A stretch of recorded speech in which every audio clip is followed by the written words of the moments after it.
ನಮಸ್ಕಾರ ಅಣ್ಣ. ನಾವು ಬಹಳಷ್ಟು ಭಯ ಪಡ್ತಿರ್ತೀವಿ ಕೆಲವೊಂದು ಸಂದರ್ಭದಲ್ಲಿ.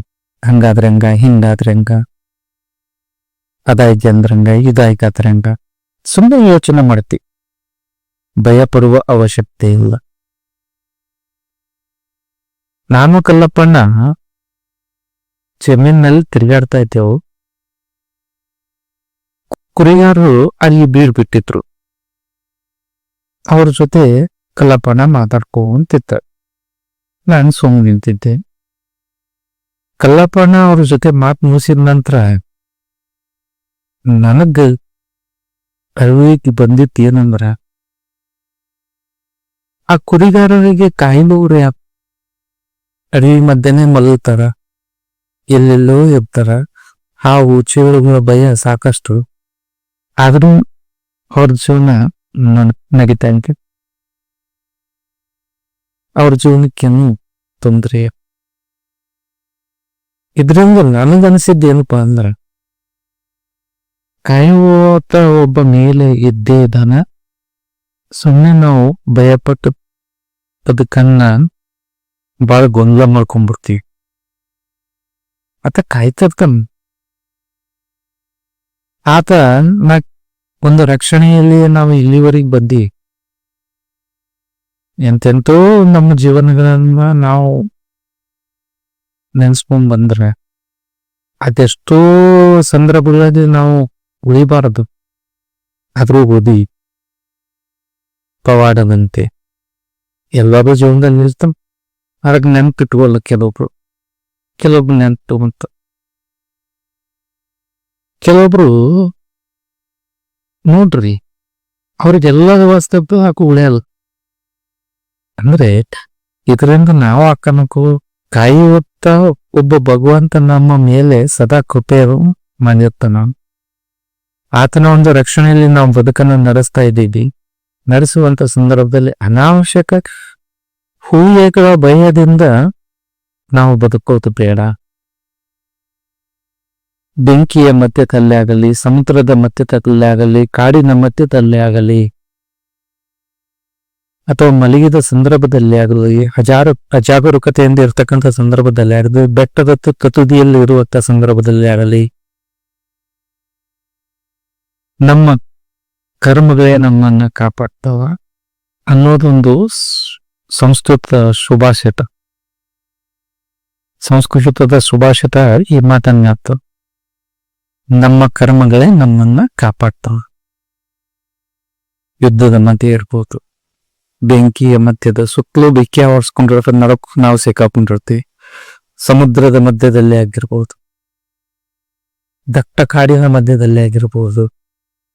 ಯಾರೂ ನಮ್ಮವ್ರು ಬಂದ್ ಸಹಾಯ ಮಾಡಕ್ ಆಗಲ್ಲ.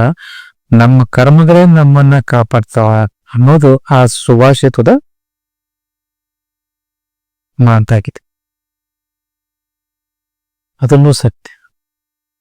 ನಮ್ಮ ಒಳ್ಳೆ ಕರ್ಮಗಳು ನಮ್ಮನ್ನ ಕಾಪಾಡ್ತಾವ. ನಾವೆಷ್ಟು ಉತ್ತಮ ಕಾರ್ಯಗಳನ್ನ ಮಾಡ್ತೀವಿ ಅಷ್ಟು ನಮ್ಮ ಜೀವನ ಉತ್ತಮವಾಗಿರ್ತದ.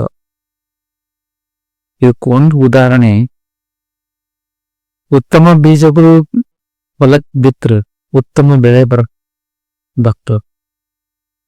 ಹಂಗೆ ಉತ್ತಮ ಕರ್ಮಗಳಿಂದ ನಮ್ಮ ಜೀವನನು ಉತ್ತಮ ಆಗ್ತದ.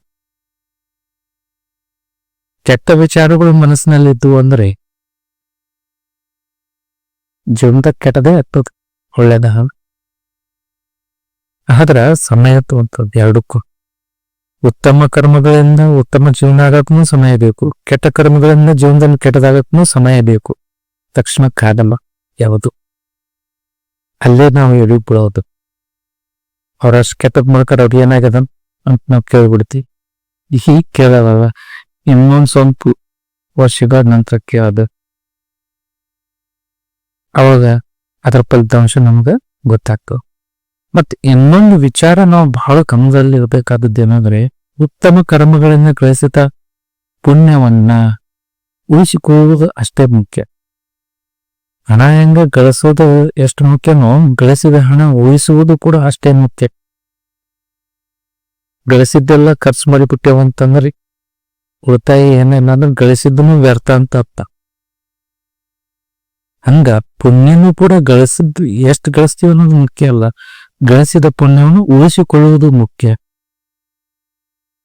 ಹೆಂಗಂದ್ರ ನಾವು ಉತ್ತಮ ಕಾರ್ಯಗಳನ್ನ ಮಾಡ್ತಾ ಹೋಗ್ತಿರ್ತೀವಿ, ಇತರರಿಗೆ ಕೇಡನ್ನ ಮನಸ್ಸಿನೊಳಗೆ ಬಯಸ್ತಿರ್ತೀವಿ.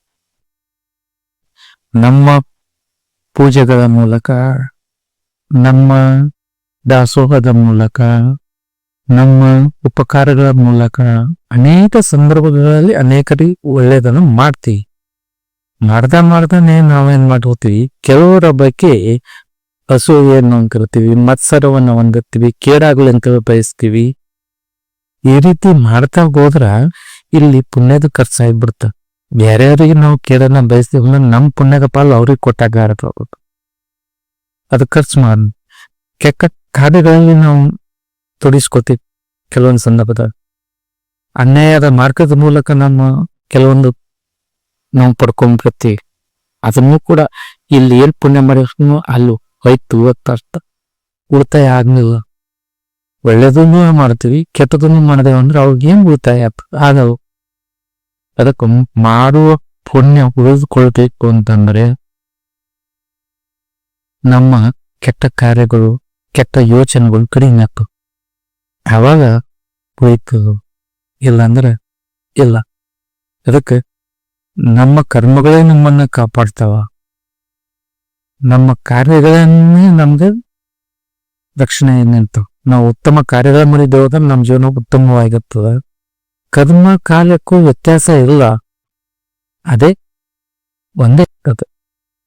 ನಮ್ಮ ಯೋಚನೆಯಿಂದ ಇಳ್ಕೊಂಡು ನಾವು ಕೈಗಳ ಮೂಲಕ ದೈಹಿಕವಾಗಿ ಏನ್ ಮಾಡ್ತೀವಿ, ಮಾನಸಿಕ ಕಾರ್ಯಗಳು ಇರ್ಬೋದು, ದೈಹಿಕ ಕಾರ್ಯಗಳು ಇರ್ಬೋದು, ಎಲ್ಲ ಕಾರ್ಯಗಳೇ, ಎಲ್ಲನೂ ಕರ್ಮಗಳೇ. ಅವು ಫಲ ಕೊಡೋದೇ ಬಿಡುವುದಿಲ್ಲ. ಉತ್ತಮ ಇದ್ರು ಉತ್ತಮ ಫಲ ಕೊಡ್ತಾವ, ಕೆಟ್ಟದಿದ್ರೆ ಕೆಟ್ಟ ಫಲ ಕೊಡ್ತಾವ. ಅದಕ್ಕ ಉತ್ತಮ ಕಾರ್ಯಗಳನ್ನು ಮಾಡುವುದು ಅಷ್ಟೇ ಮುಖ್ಯ ಅಲ್ಲ, ಅದರ ಜೊತೆ ಕೆಟ್ಟ ಕರ್ಮಗಳನ್ನು ಕಡಿಮೆ ಮಾಡಿಕೊಳ್ಳುವುದನ್ನು ಕೂಡ ನಾವು ಕಲಿಬೇಕಾಗ್ತವೆ. ಆ ಕೆಟ್ಟ ಕಾರ್ಯಗಳನ್ನು ಕಡಿಮೆ ಮಾಡಿಕೊಂಡಷ್ಟು, ಉತ್ತಮ ಕಾರ್ಯಗಳು ಇಚ್ಛಿಸಿದಷ್ಟು ನಮ್ಮ ಪುಣ್ಯದ ಗಂಟು ಹೆಚ್ಚಿಗೆ ಆಗ್ತದೆ. ಪುಣ್ಯದ ಗಂಟೆ ಹೆಚ್ಚಿಗೆ ಅದ್ರ ಜೊತೆಗೆ ನಮ್ಮ ಬದುಕು ಬೆಳಗನ ಶುರು ಮಾಡ್ತು. ಬದಿ ಮೇಲೆ ನಾವು ಬೆಳವಣಿಗೆ ಆಗ್ತೇವೆ. ಅದಕ್ಕಾಗಿ ಪುಣ್ಯ ಗಳಿಸಿದಷ್ಟೇ ಮುಖ್ಯ, ಪುಣ್ಯ ಉಳಿಸಿಕೊಳ್ಳುವುದು ಕೂಡ. ಧನ್ಯವಾದಗಳು.